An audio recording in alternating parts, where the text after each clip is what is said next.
Hey, good morning, everyone. I'm Brian, Career Advice UK, and I will be live streaming for about the next hour or so, taking your questions on anything career related. That includes, but not limited to, CVs, cover letters, and starting your own business, apprenticeships, applying to university.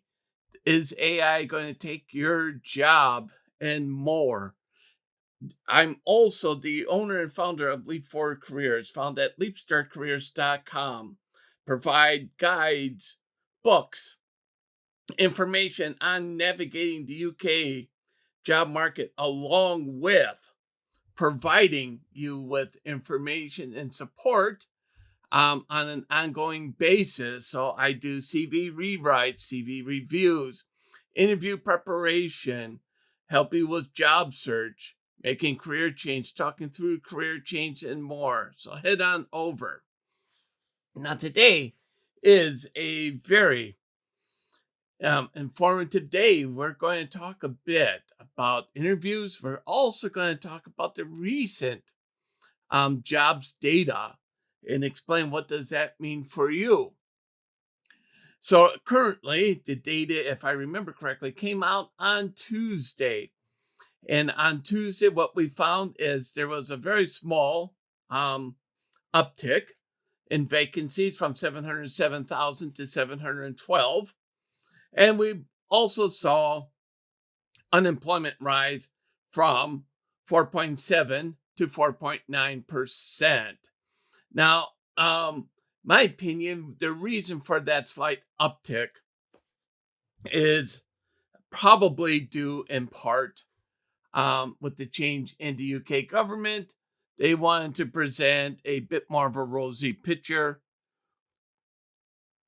that the economy was improving prior to the previous government leaving. And so they probably, my guess is, did a bit of massaging the numbers, looked at it, and came up with a little bit more rosy figure. Can't prove it, but you will typically see this when you see elections coming and changes in government, because they will try to make it look like, hey, things are upticking and you made a different choice and now you have to suffer the consequences. But regardless, the unemployment jumped 0.2% to 4.9. Now, with the job vacancies, now there's always a little bit of hiring that goes on during the summer because it's a time when people graduate, and also too, it is a time for, especially UK universities. I do know their budgets for the year start, their new budgets start in August. So there is money there to spend. So they are doing a bit more hiring. So that means there is a little bit more. And with the change in government, now we're beginning to get a little bit of direction. And it seems as though with the a little bit of confidence in the fact that, you know, it is going to try to drive down energy prices, which will ultimately lower the cost of hiring. And if you check back later today, you'll see I've done a bit of content on that. So, what does this mean for you as a graduate? If you just graduated university, it is still bleak, because at the end of the day, even at 712,000 vacancies, it's still below pandemic levels, meaning that the number of job vacancies that are currently available right now is lower, okay, lower than when we were at COVID. When we had COVID, everything was shut down. There were more vacancies available than there are currently right now. So that's something to really fathom and really sit there. So if you are looking, it is going to be a bit more difficult, given the fact that we have seen rises in, hey, thank you for the like, Maddie. Thank you so much. because we have seen such a jump in taxes, especially national insurance taxes, rises in energy costs, rises in the national wage. We have seen, which means it is more expensive to hire people. And when it comes to hiring, who are the most impacted? Does anyone know which jobs tend to be the ones that are most impacted the most when there's economic uncertainty and things tend to go a little bit, hey, Brian, a bit more, um, a bit more chaotic when things are a little bit more uncertain? It is, the answer is, it's really, you would probably would need to take in some financial advice, because it really depends on what your goals are, what your time frames are. And I'm not really, I do know some about investment. I can give some very broad advice, but you're much better off with an accountant or financial planner to get that question answered. So yes, Wells Dragon and Cameron McLarty.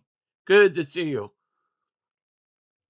And thank you for joining. So if you're just joining, talking about the recent economic data and what does it mean for graduates, because we um, are heading at a time when people are graduating from university and they're going into the job market for the first time and don't know what to expect. And so if you are, and what it means, if you graduate with an oversubscribed degree like psychology, with 712,000 vacancies, with 2.5 individuals looking for unemployed individuals looking for vacancies for a job, it is going to be highly competitive. And if it is very, hey, Usman, and if you have an oversubscribed degree, what it means for you is most likely your search time will be longer than if you didn't have an oversubscribed degree. So what are oversubscribed degrees? Can give you some basic ones, kind of very broadly. Anything in the arts, maybe an art degree, degree in photography, art, painting, anything like that. Anything media, so media studies, um, graphic design, again, very well overdescribed, in interior design, um, clothing design, anything like that. Also, too, journalism is another one that's oversubscribed, and journalist degrees tend to give you the lowest paying jobs. Other ones include psychology, to a certain extent, law, especially if you are looking to go outside of law, um, and start looking at areas that's outside of law. So if you're not looking to become a barrister, solicitor, or work as like a paralegal, legal executive, hey Nabby, thank you for the follow. It is very likely you will find that you struggle, because really with a law degree, you do really, at least from my experience, need to have a solid 2.2, like 65% or higher, two full honors, a lower 2.1 or 2.2, especially 2.2. It's going to make your job search very difficult. And other ones would be basic business degrees. Business was once one of these great things to have. It's a lot of these degrees like business, journalism, and law were like 3 degrees back many years ago, were great. It really depends on where you're at, Amber. UK, US, if you live in the UK or US, CV about 2 pages, one page if you have limited job experience, 2 pages if you have job experience. I know other countries such as like Israel will opt for like a one page and really keep it very limited and very kind of focused.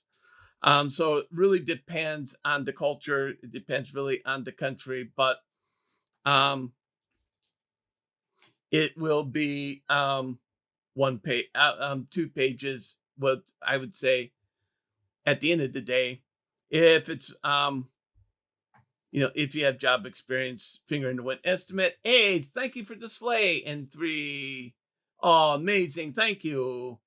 Um, so yeah, so ideally no more than two.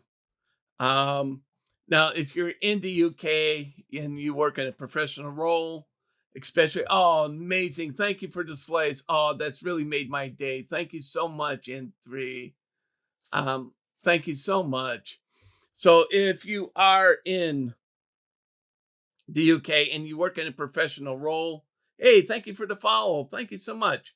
Um, and you have a professional role where you've done, let's say, publications, spoke at events, done posters for events. Um, it can go longer. Um, it can go a lot longer to list your publications, and again, that's acceptable. Now, what the question comes up: what do you do if it comes out to more than 2 pages? Um, Ideally, it's called start trimming. So start to cut back, focus. Oh, thank you for heart me. And three, thank you. Amazing. Start trimming back your CV. Start looking at where you cut. The emphasis should be on your current or most recent job, and start tailing back to further you go out. If it's still over, if it's still over the 2 pages, then what you can start do is to do because I work sometimes locum. Um, it is sometimes what happens is um you can, if you do get like me where you work a lot of, let's say, locum roles, um, what you can start to do then is this. You can just find the ones that relate to the job that you're applying for, and then make a note, um, non-related. Like with me, I work in contract. Hey, you have a good night too. Thank you so much, and three for joining. Really appreciate it and hope to see you back again. Um, and and so what I do in that situation is this. What is to kind of put the ones that are not related and just say, and for me, I work in contract management, and I will say to them, you know, take a look, references in non-contract related roles available upon request. Um, and then it will, basically at that point, um, it gives them the opportunity to know there are other jobs not listed. It gives them that chance to ask you any questions about it. And also to, it really opens up, if they want it, they can ask for it. But hey, you were transparent and you provided it to them, saying that you've kind of cut it so it can stay within that stream. So again, when we're talking about these jobs, where do you find them? Good question. You can go to websites, to the company's website, they'll list your jobs. I always say LinkedIn. LinkedIn is always a good one. The other place to start looking is through agencies. Agencies I kind of have a love-hate relationship with. I think they're good. But a lot of times you have to kind of weed them out a little bit. I will typically, if agencies work with me and they don't jerk me around by sending me stuff that totally is unrelated, um, then I will, work with them and give them the time because you never know. They may contact you and maybe 2 weeks down the road, they have something for you. So it's always good to have a good working relationship with them. I've always, found agencies really good, and pay via agencies can be a slightly bit higher with them. So it's always a good thing to keep um, them into your pocket. And again, on leapstartcareers.com, I do have a bit of discussion about and information on how to deal with agencies, because agencies, like I say, especially when it is really tight, like it is right now, it is it is probably the best way to do it. You know, they are the ones that will do it, get most of the jobs, because why? For businesses, it is less of a risk for them. They just pay a fee to the agency, then it's the agency that's responsible for paying the rest. And if things, start to go south, um, they can get rid of agency staff relatively quickly without not much problem. And it saves them having to rid themselves of years of experience that's been developed through employees, and know-how that's been developed through employees. It still allows them to keep it without having to go through a redundancy process. So agencies work well for businesses. So if you're just joining, I'm Brian, Career Advice UK. I live stream every day, typically at 4 a.m. British summertime. Take your questions on anything career related. And also, too, I am the owner and founder of Leap Forward Careers, found at leapstartcareers.com, providing individuals in the UK with guidance, help, and support navigating the UK job market. I do on leapstartcareers.com. I have several guides, such as disability guide and disability guide. I have a guide on returning to work after an absence, how to explain gaps, how to prepare your CV for a application tracking system used by most medium and large companies, to help them filter and sort through applications. I also provide support for those looking for jobs who want a bit more support.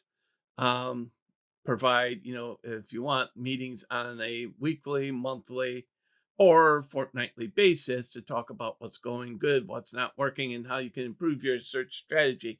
Also provides help with searching. If you were just listening, Mason, yeah, I do work. I do work contract manager, and also run a small business. And also too, um with it, I do also work with the business, talking about locum. And when you do look and need support, also to, like I said, send you job postings to help you search for your job. Um, Also, if you are on LinkedIn, if you look for me, I do write a lot on the topic of disability and workplace. And today I do have another article that will be coming out at 8 a.m. on LinkedIn British Summer Time, 8 a.m. British Summer Time, in regards to disability and also nepotism. So I will be talking about nepotism, and how it creates barriers for disability. So if you're interested in those types of topics, um, take a look, and and read, and share that. Like I said, it will be on there, so just look for it on LinkedIn. And also, I am running and Jessa and Zen a service right now of free CV review, all you have to do is just message me on TikTok and I will get in contact with you. So this morning, talked a little bit about the idea and topic regarding um, the recent job data that's come out. It's kind of a mixed bag, more vacancies, but unemployment ticked upwards. And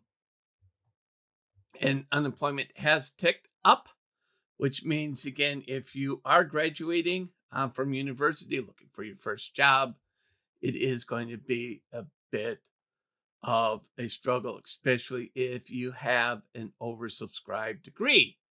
And if you're wondering, hey, Queen Girl, good to see you. And Denkus, what is oversubscribed? What degrees are oversubscribed? Then drop down to me in the comment section and I will tell you what degrees are oversubscribed. If you are looking at, if you've graduated with your A levels or your university degree and you're thinking apprenticeship, you know, um, is anyone thinking about apprenticeship? If you are, then put that down in the comment section and I will talk a bit about apprenticeships. Likewise, if you're just graduated and you're thinking you don't want to deal with the rat race and you want to start your own business, put that down in the comments. So anyone thinking about starting their own business after graduation, because if you are, put it down below and I will talk a bit about that. So the other thing, um, I will talk a bit about, and I keep on, and one of the things I think that comes out, um, one of the things I get a lot of questions of right now, and I suspect it's because of it's graduation. A lot of time people are going through graduation. People are also applying through UCAS system for clearing. And so it's a very busy time. And the one degree that keeps on popping up for me is this. It is the psychology degree. People are asking, what can you do with a psychology degree? Should I get a psychology degree? The advice I give is this. Okay, first of all, it's if you're thinking going through clearing and you're thinking about doing a psychology degree, have a long, hard thought.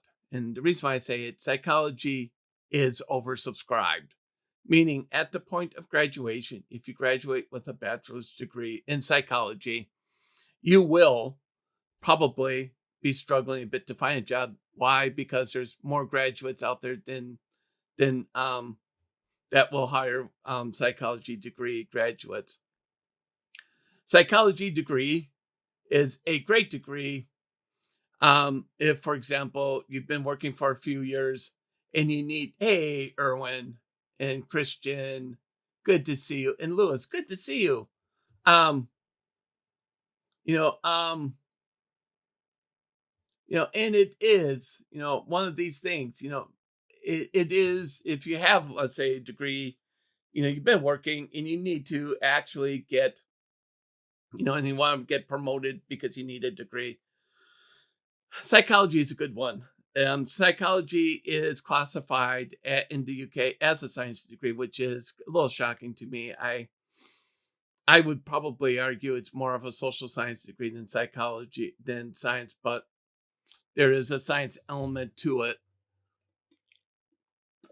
a science and mathematic into it, in statistics research, and there's a bit of neuroanatomy that gets used in a little bit a basic understanding of anatomy and physiology.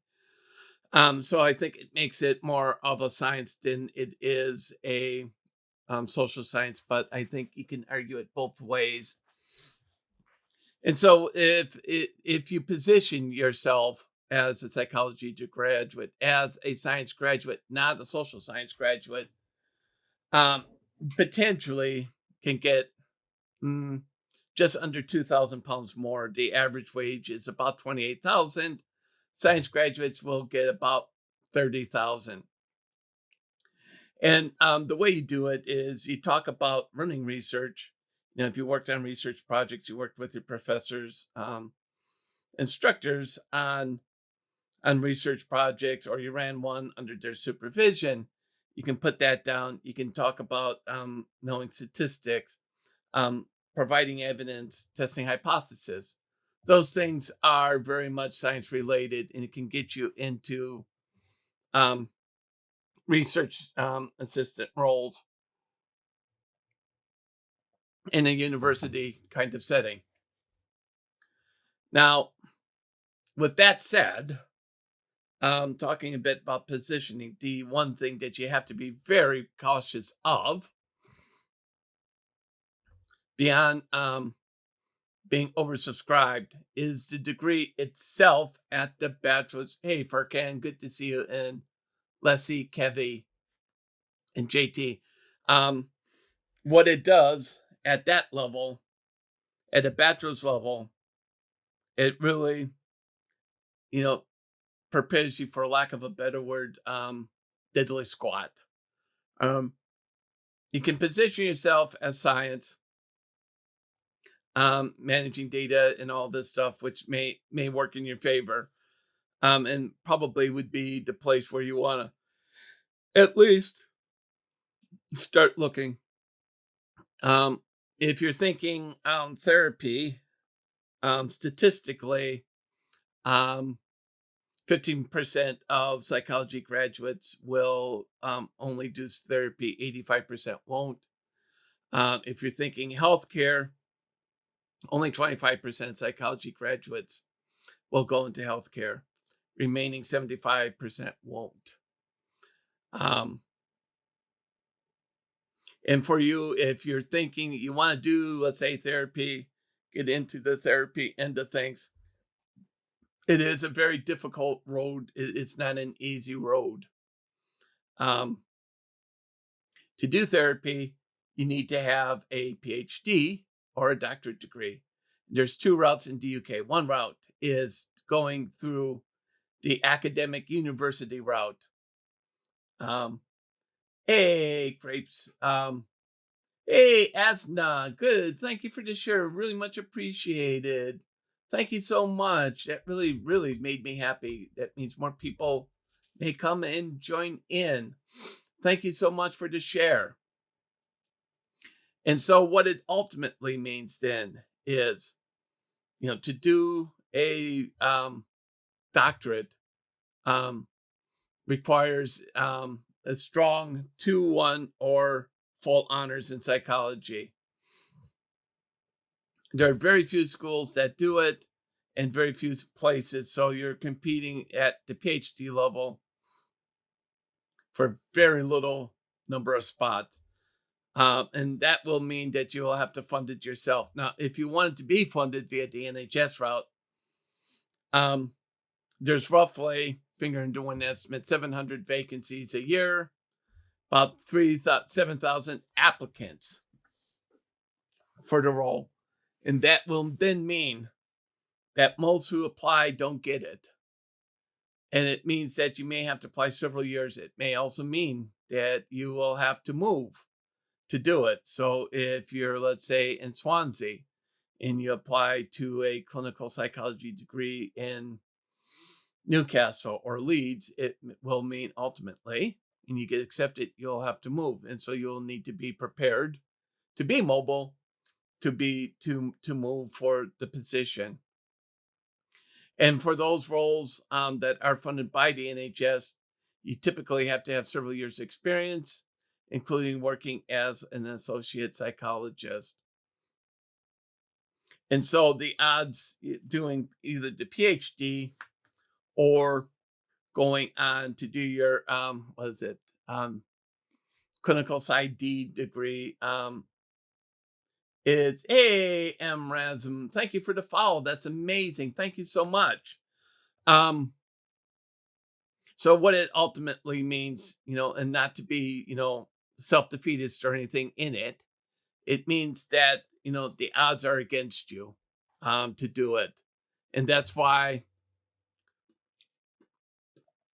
85% who go into get a psychology degree don't work as a therapist because the route is very difficult. If you do decide maybe you want to do the psychology degree, there are other options available at the master's level. Organizational psychology is one, provided you get your CIPD certification.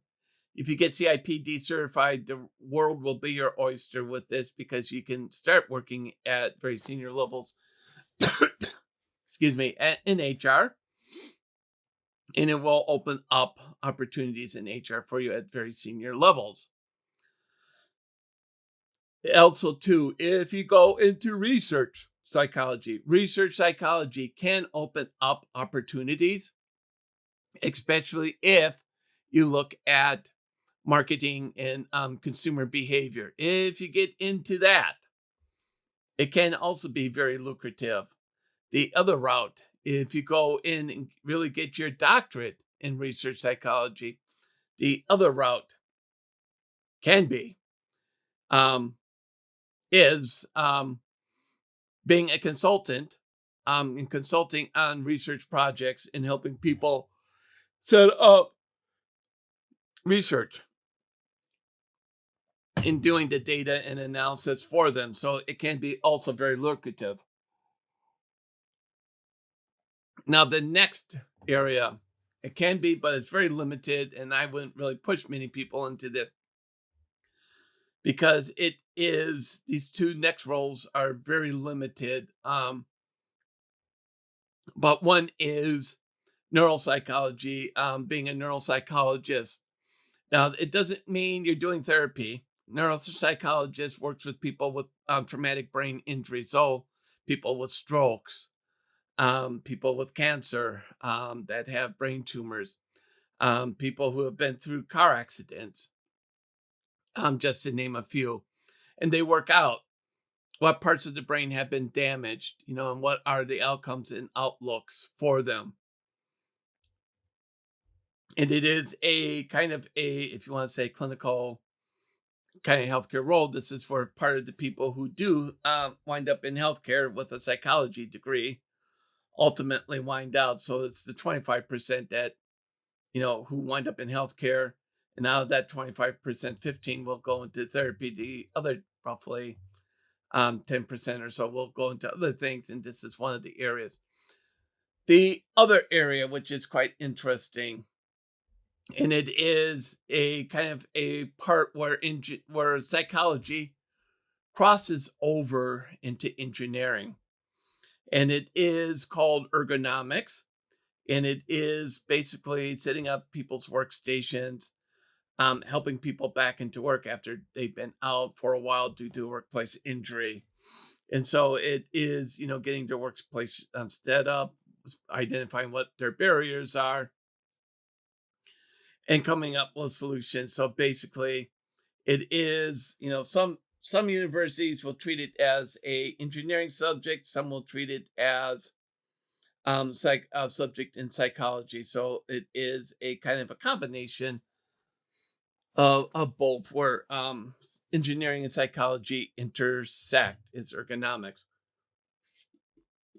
And so if you're just joining, you do like the feed, please please share, please follow. And if you do feel so inclined, but don't feel so, you have to please send gifts, because it really does help me to know what resonates with people. And so today, I've been talking through the jobs data and what it means, especially if you are a recent university graduate. I have also, because I do get a lot of questions about psychology degrees, and talking about what you can do with a psychology degree, and I've been spending time talking about it. And also, too, the other question I do get from time to time: what is the best major to study in at university?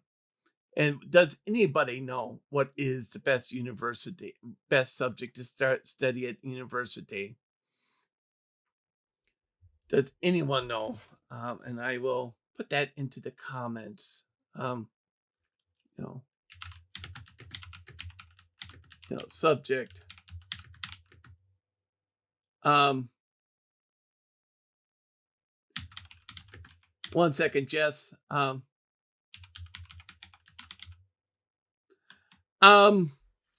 Strictly, I'm going to give you strictly my opinion on Job Center. I think they do a really good job. I think they give people a bit of advice, some help, and um some hope in finding jobs, and provides people who are looking the support they need. They do an absolute wonderful job with that. I think, at least from my own experience with them, um, I don't always think the information that they give is correct. I think it's maybe a bit antiquated, a bit outdated, and may not always be applicable to your situation. I think when they talk about the job market, I think sometimes, from my own experience, they oversimplify it, um, and really don't understand the more ins and outs that happen. And I think that's where a lot of things with Job Center begins to fall apart. I think they have well intentions, like a lot of things with government. I'm finding, like disability confidence scheme, well intentions, really wanted to help, but I don't think it's really set up to really provide specific advice. I think it's very good general advice Job Center gives, and good support. Um, and again, I'm not going to comment on universal credit because I don't think that's kind of bit out of what I talk about. Yeah, I agree with you, Jess. I think, I think they have well intentions, but I don't think they really understand the current situation. And because for me, let's say hypothetically, I go into Job Center with my background. All right. I have strong admin skills, IT background, um, and also law degree, working in contract management. Contract management right now is kind of a dead thing. It's really hard to get jobs in. And it is right now. There's a bit of a hiring right now because it's the time that universities will go out to market and hire, because they get their new budget starts in August. So yes, I may be a contract manager, but it doesn't mean I can do every contract manager job, especially ones in the private sector, because a lot of people in the private sector for um, contract management jobs want a kind of a sales element to it. And what do I mean by that? Sales element means that I don't know what I do is I negotiate, I draft the contracts, and I get them signed off. And so I'm in that kind of very much the, hey Ben, how well, good to see you. So I'm very much just in that kind of negotiating, getting that contract agreed. And so in the private sector, a lot of them will come in, somebody else does it, and then it comes to you and you manage it. So you make sure they're complying. You try to get them to buy services and all this. So it becomes a operational kind of quasi sales type of job by getting to purchase new services, getting to extend the contract and all this stuff, which is not what I do. And so for me to kind of fit into that role, um, I would probably need to have some type of sales customer service experience, which I don't, and the IT into things for me, I've done it. And I could probably walk into an IT role, because I do have the experience, but it is, my skills and knowledge is outdated because IT changes so quickly. I've been out of it for about 7 years, 10 years now. And for me to get back up to speed would mean I would have to retrain, which is something job centers don't like. And the admin stuff I can easily do, but because I've worked at such a senior type of level, no job in their right mind would hire me to come in for a basic entry level or or kind of more of a mid-junior senior admin role, because it just isn't. My skills would would far exceed it, and they know as well as I do. The first time I get a shot at something that paid more, I'd be, saying hasta la vista, you know. And so, and employers will take a bit of a defensive posture on that because they know you're overqualified. You'll leave first opportunity. And in a kind of like a basic admin role, um, probably, I mean, I probably would easily and probably be gone very quickly. And so it's not, I think I think for me, um, and I think with Job Center, all they see is, yeah, you got the skills, you can apply, but doesn't mean people are going to hire. And it's just become kind of busy work to say to them, hey, like, look, no, I've applied here, I applied there, nobody's hiring. Because why? Because A, I'm overqualified. B, they know I'm going to leave. The second I get something that pays more, because I'm just doing this, kind of like a basic junior, admin role, just to kind of fill the gaps, until I get something else. Um, and jobs that I'm applying for is, hey, like, look, I'm applying just to make you happy, but they're not going to hire me because I don't have the skills match. And I think that's where a lot of the issue with Job Center lies. I don't think, or they won't acknowledge, and say to you like, hey, I understand there is a skills match um issue here, and we need to kind of address it and try to, train you so you can get those skills. And I think this is where one of the things that, again, one of the things that that falls apart here, what the UK Job Center is, again, well intentioned, but hey, Quackabay, good to see you. And Dirt Block Shorts and Maggie, good to see you. And Cameron James, all good to see you. And I think that's where it all falls apart. So if you're just joining, you do have a question, please feel free to put it down. More than happy to pick it up on your questions first come, first served basis. So the question I've just pinned is, what do you think is the best subject to study at university? And I'll give you my answer. I'll just sit here and wait a moment or two to see if anyone has their thoughts on what's the best subject to study at university. And I'll give you two answers because I think there are two answers to this. And so if you have a thought on this, please share, because I'd like to hear what do you think is the best subject to study at university. Okay, so I'll give it another couple seconds, let the timer run down, 10 seconds here. And I will let it run down. Tick, tick, tick. All right. My answer, I have two answers to this. From a practical, kind of pragmatic way, I would definitely STEM. Anything STEM, science, technology, engineering, mathematics. It's definitely worth your time to study.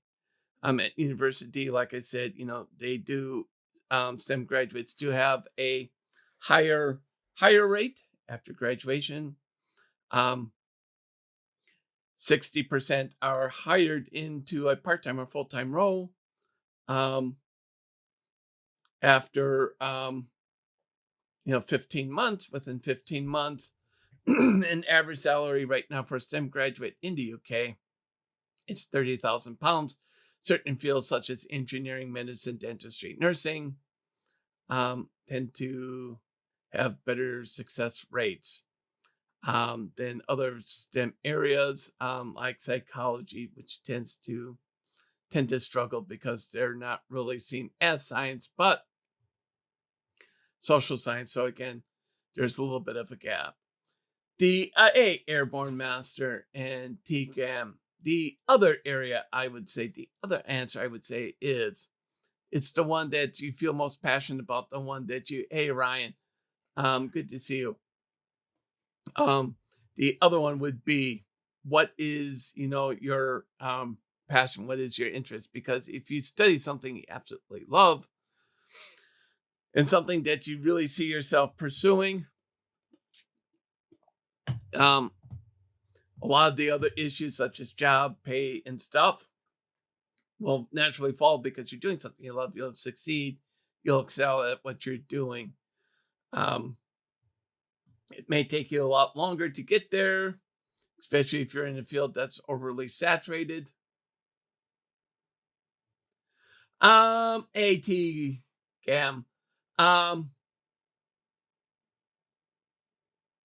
it is a worthwhile degree. Um, it's a very good degree to have. Um, I would probably say if you want to go on and do further studies, it's really up to you. But I think, it may be something, it's potential for you. You know, um, I would say it's up to you really. It's a good degree to have, but it's also one that it may help if you do get um in further studies. And again, it does open up a lot of opportunities for you. A lot of people with biomedical science degrees work in hospital labs. You can also work in laboratories, research, um, and work in with pharmaceuticals,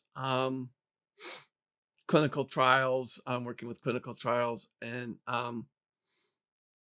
stuff. So I think you can, if you're kind of looking more on the research kind of pharmaceutical end of things. Again, you're probably better off refining that a bit more and getting your master's. It will open up more opportunities for you.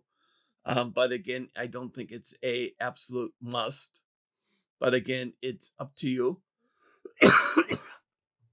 to kind of just, I would say to you before you look at further studies, it's really to define yourself for yourself. What is it that you want to do? What is it that you're trying to achieve? And then look at how do you get there. And if you're thinking you want to be able to, let's say, lead research projects, then again, further studies will be beneficial because really to do research and to be able to lead, you do typically need to have at least a master's, if not a doctorate degree. And so, if it is you just want to work in the labs in the hospital, most likely, you know, um, bachelor's degree will get you through the door. Um, it's just defining what is it that you want to do because you do really have kind of three routes, which is one would be hospital, one would be kind of the university setting, and third would be kind of the commercial pharmaceutical um, route. And so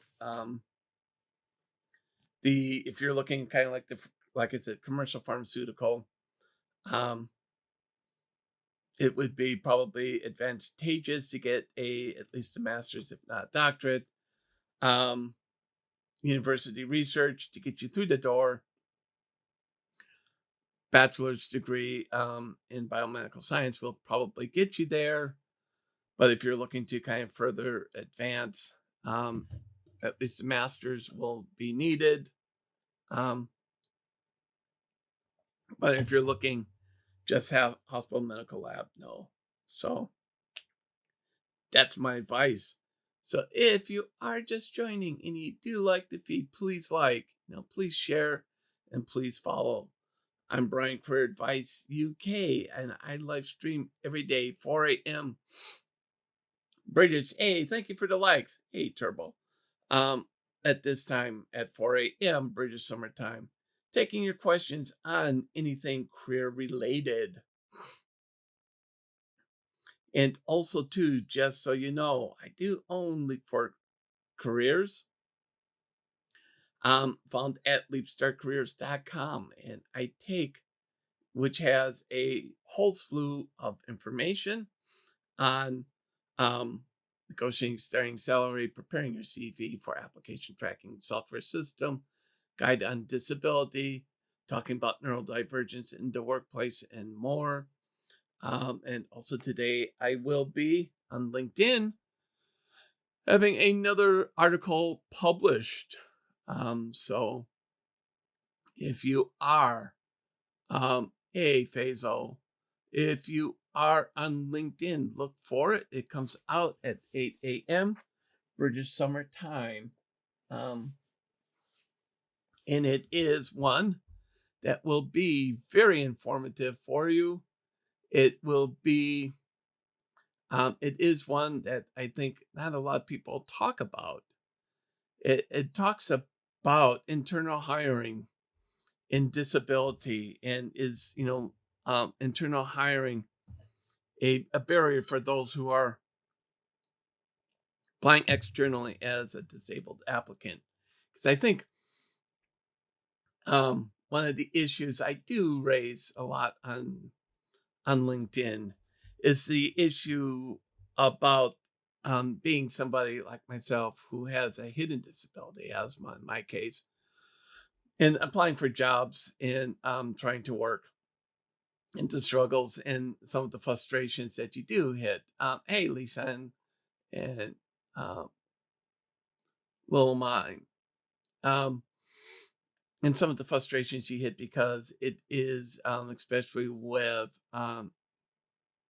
disability confidence scheme. I've been talking a lot lately about disability confidence scheme, and also, hey, Syed, and also talking a bit about disability passports and um, why I think they're set to fail.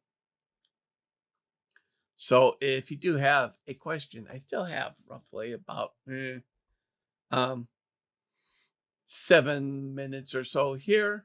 So if you have a question, feel free to put it down and I'll pick it up.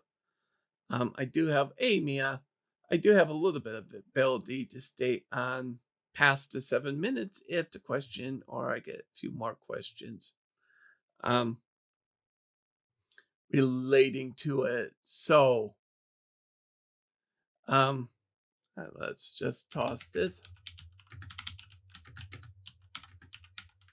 So does anyone know, hey, Alexander, how long a CV should be? CV should be, um, depends on the situation, job, and role, but typically 1 page for those who are just graduating, um, very limited work experience. 2 pages for someone, hey, Kyle, with more job experience, and more if you work in basically clinical research or research where you've been published a couple of times, and you've been published, or you've done speaking, or you've done like posters and stuff. And again, it may be something that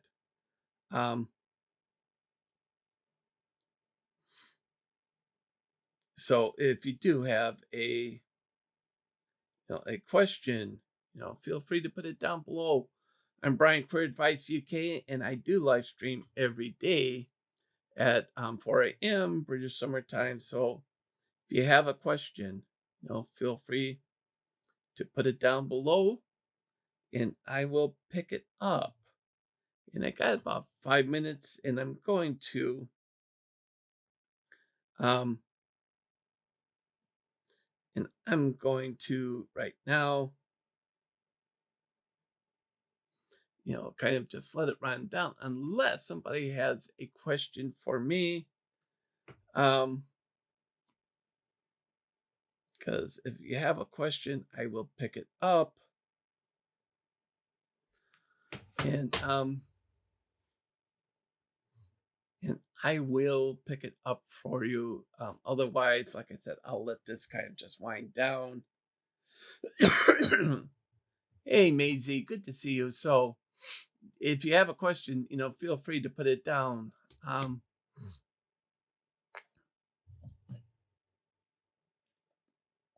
so today I've been talking a lot about. Um, hey, Angel, I've been talking a lot about today about the recent job data and what does that mean, especially for someone who is just graduated university or looking for their first job. I've also spent time talking about CVs, talking a little bit about Job Center, um, and talking about Job Center, talking a bit about CVs, and talking about psychology degrees. So if you do have a question about, hey, Noah. So again, like I said, I've been speaking a lot with um, talking a bit about psychology degrees. And one of the questions I got recently was, what are high paying jobs with bachelor's degrees in psychology? Short answer, there isn't any. If you want the higher paying jobs and with a psychology degree, you really need a master's or a doctorate. If you're just looking for a, a, a psychology degree as a world to be kind of your oyster, graduate with a degree, and then walk into a high paying job, it's not going to happen. Hey, Dennis, if you want a higher paying job, then my advice is if that's your biggest focus, is then you're better off doing engineering. If you're going to do engineering, yes, you'll walk out with a high paying job, low end, low 30s, high end 50K plus, depending on what your degree is in your university, and what field of engineering and where you kind of specialized your engineering skills. So if you've been in, so if let's say for example, you've done aero engineering, or or work in with you know working in the defense field with engineering, you're going to probably be looking at the upper end. Again, petrochemical, pharmaceutical for chemical engineers is quite good. Mechanical and electrical also pay quite well. Hey, Harvey, good to see you. I'm glad you joined. So yes, um, so I'm going to let this kind of wind down a little bit, and then have you, and just remind you to set your clocks, your timers, and I will be back tomorrow 4 a.m. British Summer Time, taking your questions on anything career related.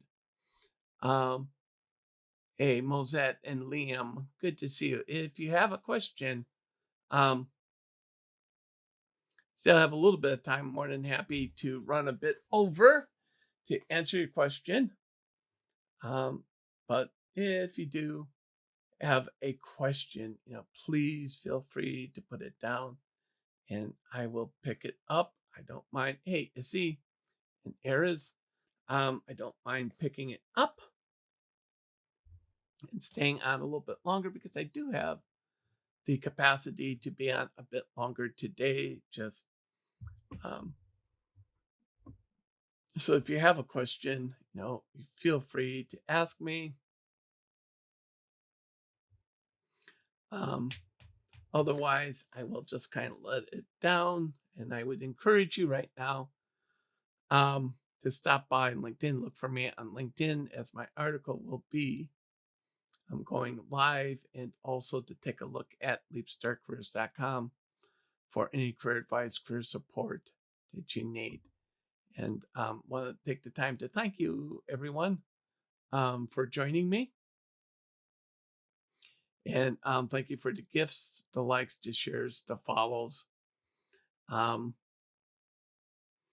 the questions. And I will see you back tomorrow, 4 a.m. British Summer Time. Thank you, everyone.